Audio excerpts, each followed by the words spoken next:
Madam ఇది మన brand, అది మన బ్రాండ్. ఇది మన బ్రాండ్. చూడండి ఇక్కడ కొంచెం వేస్తాను.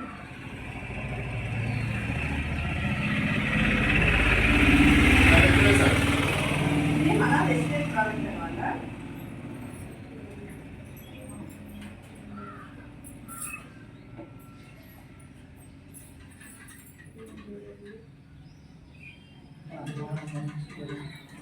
మ్యారేజ్ టైం అయిపోతుందని తొందరగా చూపించారు మా ఇది వెస్టేజ్, ఇది బైక్ మార్కెట్.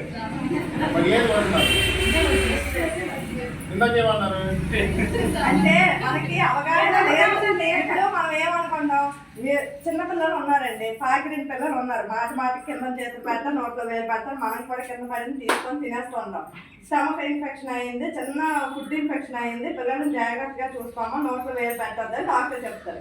వీళ్ళు డ్యూటీ నుండి వచ్చే పిల్లల్ని కూడా చూసుకోవడం రాదు, నువ్వు ఏం చేస్తున్నావు ఇంట్లో, టీవీ చూసుకుంటా అంటారు. మనం ఏం చేస్తాం, రైతాలేసి అప్పుడే క్లీన్ చేసుకుంటాం, కాకపోతే అక్కడ పనితనం అనేది జరగలేదు.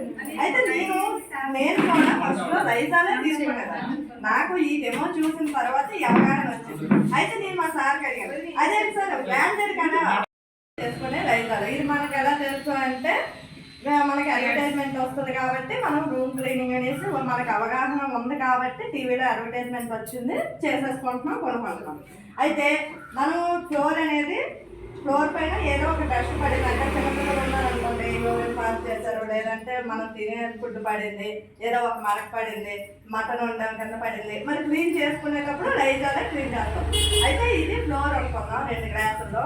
మన వెజిటేబుల్ ప్రోడక్ట్ అనేది ఫ్లోర్ అనేది ఇది బయట ప్రోడక్ట్ అనమాట, ట్రెడిషనల్ మార్కెట్.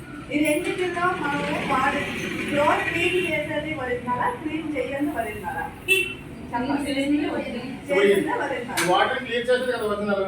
మరి 2 బ్రాండ్లు ఏది ఒరిజినల్ ఎలా తెలుసు మీకు? ఇదే ఒరిజినల్ కదా మేడం, ఇది ఒరిజినల్ ఎలా తెలిసింది మీకు? సమర్థ వస్తుంది, మీకు ఫ్లోరంతా క్లీన్ అయిపోతుంది, డస్ట్ అంతా 0.0 క్లీనింగ్ వచ్చేది చెప్తుంది కదా. అంటే హీరోయిన్ చెప్తుంది కాబట్టి ఇది ఒరిజినల్. ఇది ఎవరు చెప్పారా? ఈరోజు సునీత మేడం చెప్తుంది కాబట్టి ఒరిజినల్ పోవాలి అంతేనా? కానీ వాస్తవంగా చూసుకుంటే